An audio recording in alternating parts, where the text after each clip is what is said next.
السلام عليكم ورحمة الله وبركاته. ازيكم عاملين ايه؟ يا رب تكونوا بخير. اللهم صل وسلم وبارك على سيدنا محمد وعلى آله وصحبه أجمعين.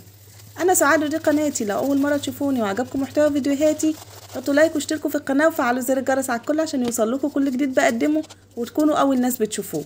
كل عام وحضراتكم بألف خير، ويا رب يجعل أيامكم كلها طيبة ويعيد علينا الأيام دايما يا رب بالخير واليمن والبركات، وطبعا يبارك في ارزاقكم ويبارك في اعماركم ويبقى الخير كله يا رب بين ايديكم يا رب العالمين. النهارده جاي لكم فيديو جديد بعد غياب طويل، بس قلت بقى ما بديهاش. انا فعلا بقالي فتره طويله جدا كل ما باجي اصور بيحصل لي، يعني مش عايزه اقول مصيبه، لا بقى عايزه يعني يحصل حاجه وحشه، فاروح راجعه في كلامي واقول ايه ربنا مش راضي ان انا اكمل وما اصورش وما اعملش فيديوهات تاني اساسا. بس يعني ايه، يعني كل مره انا فعلا بحب التصوير وبحب ابقى معاكم، بس الموضوع بيبقى خارج عن الاراده، يعني الحمد لله رب العالمين. المهم ان انا ارجع لكم فيديو تحفيزي تحفيزي تحفيزي تحفيزي وكله نشاط وكله حيويه وكله طاقه ايجابيه.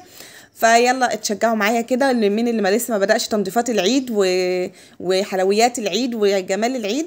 فيلا نبدأ مع بعض. بس انا النهارده بدأت الروتين من الشقلوب، يعني انا بدأت الاول بالفطار بالغدا عشان اخلص من الغدا وما يبقاش حد بقى يجي يقول لي عايز اكل وعايز اشرب وعايز واشوف اللي انا عايزه اعمله بقى في روقان في الاخر. تمام.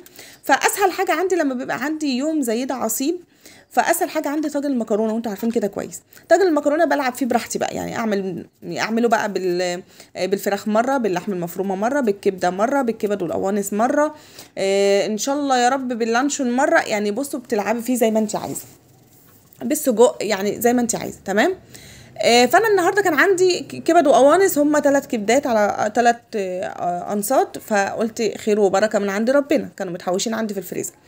فقلت ان انا هعمل بيهم طاجن مكرونه بالكبد والقوانص. طلع حاجه تحفه تحفه تحفه، حاجه موفره يعتبر جدا جدا جدا، لان الحاجه دي انت مش بتشتريها مخصوص، وفي نفس الوقت منجزه جدا وسريعه جدا وفي نفس الوقت قيمه جدا برضو، صح ولا لا؟ بس هنعمله ازاي؟ هنقطع الكبد والقوانص. انا غسلاهم دلوقتي. قطعت بصلايه بس رفيع شويه وحطيتها على النار تتشوح تشويحه خفيفه، وبعد كده هقطع الكبد والقوانص. هقطع القوانص والقلوب بالاول علشان يبقى حجمهم صغنن عشان يستووا بسرعه، لان هم بياخدوا سوا اكتر من الكبده زي ما احنا عارفين. فاقطع الكبد والقوانص الاول واحطها مع البصله تتشوح شويه كده وتاخد شويه سوا، وبعد كده هنزل عليهم بالكبد بعد ما اكون قطعتها كويس جدا.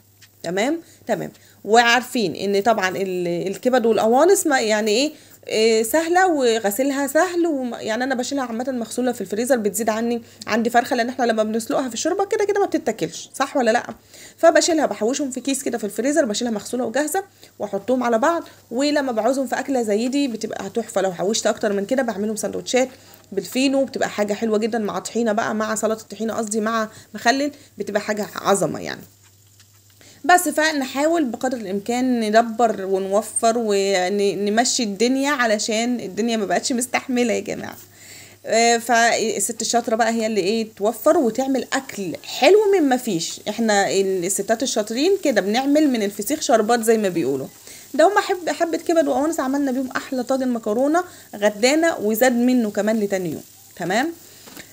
بس زي ما انتم شايفين كده انا بشوح كل ده على نار عاليه شويه عشان ما يتنزلش ميته، انا مش عايزه ميته تنزل خالص. انا ما كانش عندي في الفريزر غير فلفل رومي اخضر، يعني ما كانش فيه عندي الوان، فانا انتوا عارفين انا بحب احط الوان، ونسيت خالص ان انا عندي في الفريزر اصلا مفرزاه الفلفل الاحمر والاصفر والاخضر، الفلفل الالوان عامه يعني، بس نسيته للاسف. المهم ان انا حطيت الاخضر اللي عندي الموجود، ومش هيقول لا ابدا، ولو من غير فلفل خاص لو ما بتحبوش الفلفل برده مش هيقول لا. لو عايزه تحطي له طماطم، بس انا طبعا عشان انا كده كده هحط صلصه في المكرونه فما رضيتش احط عليه طماطم. تبلته بقى ملح وفلفل كزبره وبابريكا وبهارات، البهارات السبع بهارات اللي انا عاملاها وبعد كده نزلت عليهم بقى بالفلفل. شوحتهم بقى تشويحه خفيفه كده، وبعد كده هطفي عنهم لان هم كده كده هيكملوا سوا مع الطاجن.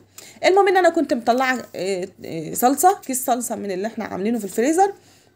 اليومين دول يومين الصلصه والطماطم جميله جدا جدا، ويوم التخزين، فعلى قد ما تقدري بقى خزني. انا كنت مخزنه السنه اللي فاتت معاكم وقعد معايا لحد رمضان الحمد لله، والسنه دي برضو الحمد لله عملت شويه حلوين وحطيتهم في الفريزر. اعملي بقى الكميه اللي انت بتعمليها متعوده تعمليها كل مره، وحطها في الفريزر، هتنفعك كتير جدا وتوفر عليكي كتير جدا. المهم من عندي الصلصه شلت منها شويه عشان حسيت ان هي كتيره، وزودتها كوبايه ونص من الميه او كوبايه، انا مش فاكره، المهم حسب الكميه اللي انت هتعمليها من المكرونه. وتبلتها ملح وفلفل كزبره وبابريكا وحطيت عليها قرن فلفل سليم. تمام. بحط بقى، جبت الطاجن اللي عندي سواء كبير او صغير ايا كان الطواجن، عايزه تقسميه على طاجنين صغيرين مفيش اي مشكله. وحطيت في ارضيه الطاجن الكبد والقوانص اللي انا عملتها وشوحتها، وبعد كده هنزل عليهم بالمكرونه بتاعتي، ما بملاش الطاجن على الاخر عشان المكرونه بتزيد. تمام. وبعد كده بنزل عليهم بالشوربه او الصلصه اللي انا عملتها، لازم تكون ميتها كتيره. والتكه الاخيره ان انا بنزل عليها بفص توم كده متحمر او فص توم ني، ما بيقولش لا، الاتنين بيبقوا تحفه، بس كل واحد بيبقى طعمه غير التاني بس احلى من بعض. تمام. هزودها بقى بالشوربه اللي انا عملتها او بالصلصه بتاعتي اللي انا عملتها، لازم يبقى كميه ميتها كتيره لان احنا عندنا المكرونه مش مسلوقه. تمام. انا بقول الكلام ده وبكرره كتير لان انا عارفه ان في ناس متابعين لسه جداد، ما يعني لسه اول مره يخشوا المطبخ البنانات الحلوين، فيعني بنقول التكات البسيطه دي عشان لو حد عايز يعملها. تمام. المكرونه ما بتتسلقش فبنكتر، بنخلي الصلصه بتاعتها مش تقيله فيها ميه كتير. بس بحطه في الرف التحتاني، يعني اول رف كده في الفرن على نار عاليه الاول، وبعد كده بوطي عليه النار اول ما يبدا يغلي، وبسيبه حوالي نص ساعه بعد ما يبدا يغلي. تمام. بعد كده بسلك بس الجوانب عشان انا سبته شويه يرتاح سيكه كده، وبعد كده بطبله طبليتين كده عشان اروق عليه عشان ينزل بهدوء. بس برفع بقى الطاجن بتاعي وبينزل بالشكل القمر اللي انتوا شايفينه ده، حاجه كده فخمه، يعني عارفين انتوا ايه اسمها ايه، الكلام عدى مش عارفه ايه هو ده. المهم ده شكل الطاجن. هعمل معاها طبقين ملوخيه ناشفين، يعني والله ما تفرق ابدا عن الملوخيه الخضراء، وطبقين سلطه، وطبق مخلل زي العسل كده من اللي انا عاملاهم بايديا معاكم في القناه برضو، الزيتون والمخلل الفلفل، كان تحفه تحفه تحفه، وبالف هنا لكل اللي كان، والحمد لله رب العالمين، اللهم ديمها نعمه واحفظها من الزوال. خلصنا بقى من بند الغدا وعملنا الشاي والحوارات اللي انتوا عارفينها بعد الغدا. انام بقى ولا اريح ولا انتخ ولا اعمل؟ لا، نشوف بقى اللي ورانا. فاول حاجه كنت متغاظه عليها جدا الليد اللي كان في المطبخ ده، كل ما بلزقه بحاجه ما مش راضي يلزق، فقلت ان انا هشيله خالص واغسل المطبخ بقى الاول، وبعد كده ابقى اروقه واركبه على رواقه كده يعني. تمام. بس بدات بقى افضل الرخامه بتاعتي، انا بادئه من هنا عشان هي الحته دي اللي انا بحط عليها كل حاجه عايزه تتغسل، حاجه عايزه تتلمع، حاجه عايزه تتعمل، فلازم تبقى عندي نظيفه. تمام. فبدات من الرخامه بتاعتي، لان الرخامه بتاعتي طالما نظيفه خلاص كده انا بحاسه ان انا فقت، انتوا عارفين. بس بشيل الليد وبشيل الرخامه، وجبت بقى العده بتاعتي، الفوط بتاعتي دي كنت جايباها معاكم في رمضان، في المشتريات بتاعت رمضان، فاخدت منهم فوطه تحفه تحفه تحفه تحفه للتلميع، حاجه كده مش إلها حد. والبخاخ اللي كان معايا ده انا هكتب لكم على الشاشه، موجود فيه نصه خل نصه ميه يعني الربع وربع وربع، يعني نصه خل والربع بتاعه ده جميل عليا ميه وخل وصابون سائل خلاص، او برسيل جل او ايا كان حاجه ريحتها حلوه خلاص ماشي. الكميات بقى الميه اكتر، بعد كده الخل، وبعد كده البريل او البرسيل جل خلاص. وببدا بقى ارش كده زي ما انتوا شفتوا كده كتعقيم طبعا، وبجيب الليفه بتاعتي بقى او الاسبونشه بتاعتي بالصابون السائل بتاعي او بالكلور ايا كان، بس انا طبعا عشان احنا متابعين المطبخ بتاعنا على طول فما بنحتاجش الخلطات ولا كلور ولا الحوارات دي كلها. تمام. فانا ما حطيتش اي حاجه غير المسحوق سائل المواعين والميه والاسبونشه بتاعتي وبس على كده خلاص.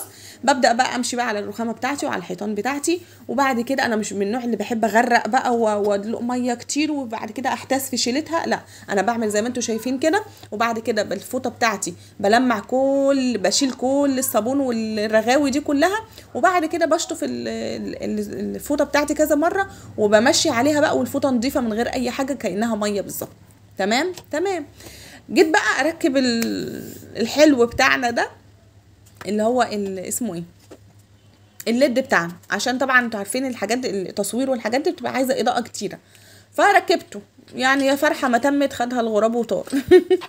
انا جبت بقى رف التوابل ده قلت عشان اعمله يعني المعه كده واظبطه، انا كده كده ايه فكه بيبقى صعب قوي وبيتكسر مني، فعلى ايه فقلت هلمعه هو موجود، انا كده كده متابعاه على طول. برده الحاجه يا جماعه لما بنتابعها على طول وبنلمعها على طول ما بتبقاش محتاجه تنظيف عميق زي اللي احنا عارفينه وخلطات بقى وكلور ونحط ملح ليمون على مش عارفه ايه على ايه، لا يعني كل الحاجات دي بالمتابعه فعلا ما بتحتاجش غير البخاخ اللي معايا ده بس. تمام تمام. هظبط. شفتوا بقى اللي حصل؟ البتاع فرقع، الفيشه فرقعت، شايفين ساح كله على بعض، رحت ضغطت عليه شلته ورميته ورايا.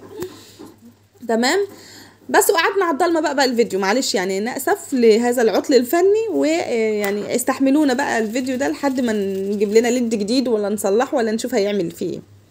بس فبالبخاخ اللي معايا برضو برش على القرف حاجات التوابل بتاع علب التوابل بتاعتي دي كلها، انا كنت غسلها قريب برضو وكان معاكم، فاي حاجه بتفضى بغسلها اول باول عشان يبقى ايه مسح خفيف كده بس لمعتهم التلميعه الحلوه اللي انتوا شايفينها دي، حاجات نورت، وهرصها في الرف بتاع التوابل بتاعي وهرجعه مكانه، ويبقى كده عندي المهمه خلصت. تمام تمام. نيجي بقى على الحاجات دي، انا كنت عايزه اشيلها الحقيقه بس ما رضيتش اشيلها، انا كنت لازقاها بشمع برضو بس ما رضيتش تتشال، فكملت اللي كانوا واقعين فحطيتهم، وبعد كده هنشوف اللي عليه الدور. هنيجي بقى للارفف. احنا دايما متعودين ان احنا لما بنبدا في المطبخ بنبدا من الدواخل او الحاجات الداخليه الاول، يعني ما اجيش المع الحيطان واغسل الحيطان والشفاط والبوتاجاز والفرن والحاجات دي وانا عندي من جوه يبقى لسه يعني لسه ما اتعملش. فانا ببدا من فوق اولا، وببدا من الضلف بتاعتي بشيلها كلها، بشيل الحاجات اللي جواها كلها والمعها كويس جدا، وانا جايبه ايه مشمع جديد كده بس للاسف خني، انا كنت فاكره ان هو 5 متر طلع تقريبا ما فيهوش غير 3 متر او حاجه زي كده يعني.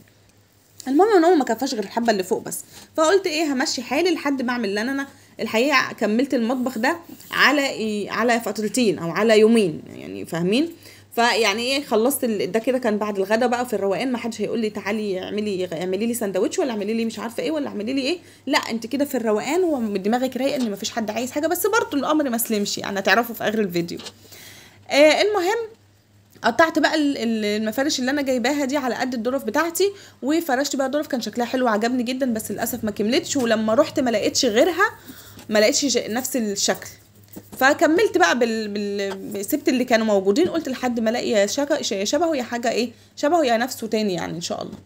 المهم ان الدنيا تبقى عندي نظيفه، اهم حاجه ما يبقاش يعني ما اهتمش ان انا اجيب فرش جديد وحاجات جديده واصلا اللي جا عندك اصلا مش نظيف، فانت تنضفي، دي اهم حاجه. انا عندي لو هو نظيف ومن غير مفارش من غير اي حاجه انا عندي ده بالدنيا. تمام.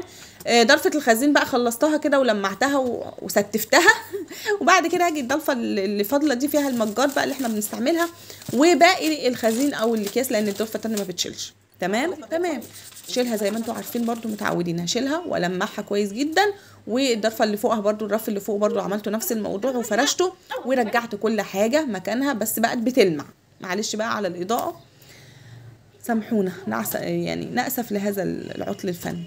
جينا بقى للضرفه اللي بعدها، كان فيها السكر والشاي والحاجات دي برضو نفس الكلام عملته ولمعته والخلاط والحوارات دي كلها.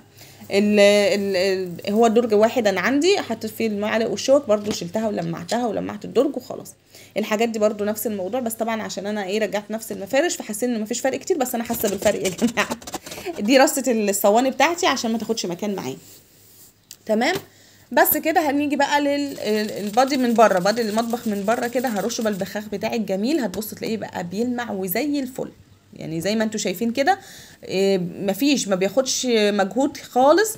وطبعا احنا ما بنسيبوش للتكلسات والبقع والحاجات والزيت والحاجات الطرطشه والحاجات دي يعني ما بنسكتش عليه للدرجه دي، عشان كده بينضف معاكي مجرد بخه خفيفه كده من ده. بصوا بيلمع ازاي ما شاء الله اللهم بارك. نيجي بقى للتلاجة، وما ادراك ما التلاجة. نشيل الحاجات اللي فوق التلاجة، شايفين كميه التراب، والضرفه دي انا كنت عاملاها قريب جدا برضو شكلها حلو لسه، فهسيبها زي ما هي، فيها الحاجات اللي انا ما بستخدمهاش كتير او بتبقى بعيده عن ايدي، فعشان كده ايه ما بلعبش فيها كتير.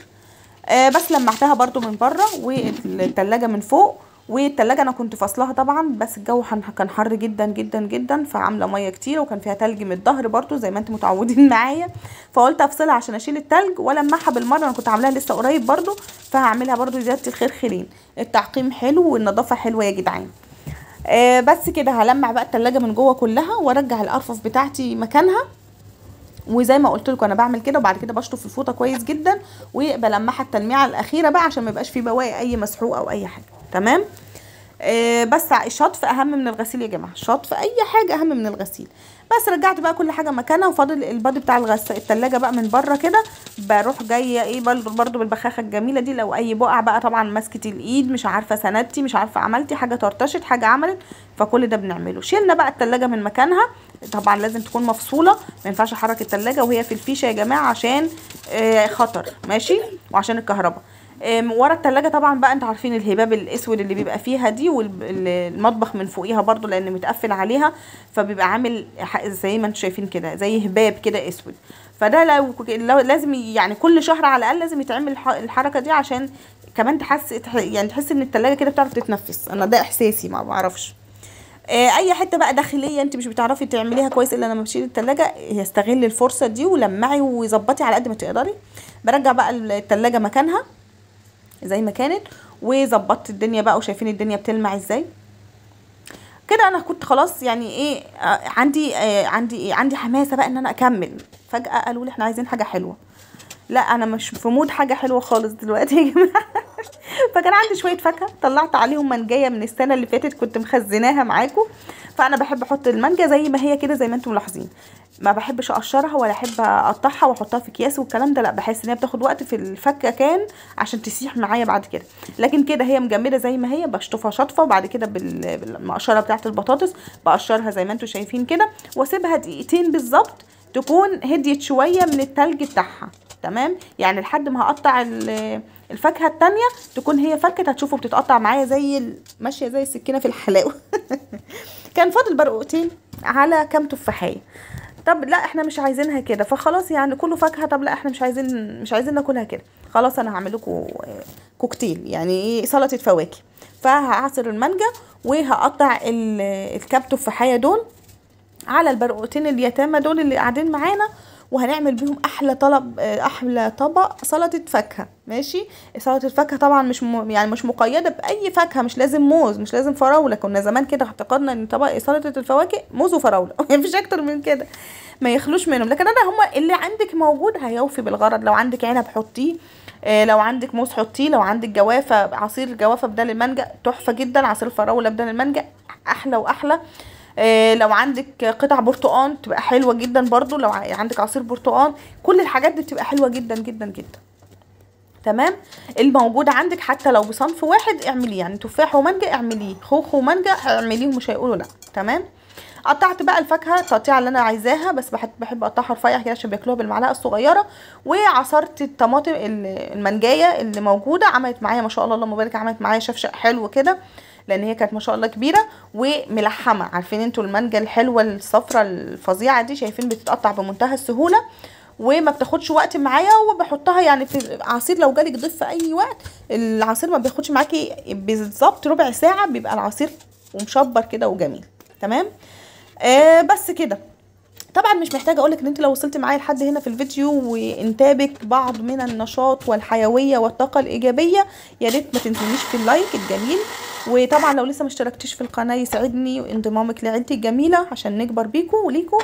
وطبعا مش هنسى اقول لكم تكتبوا لي تعليق حلو زي كده يرفع من معنوياتي ويحفزني ان انا اقدم لك فيديوهات احلى واحلى واحلى، عشان فيديوهات العيد جايه وان شاء الله هيبقى فيها جديد وحاجات كده حماسيه حلوه قوي ان شاء الله.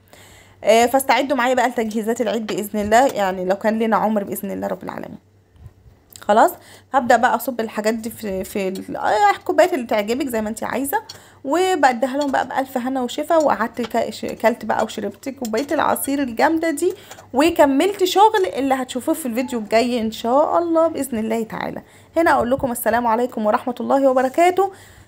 دمتم سالمين، دمتم مبسوطين، مع السلامه.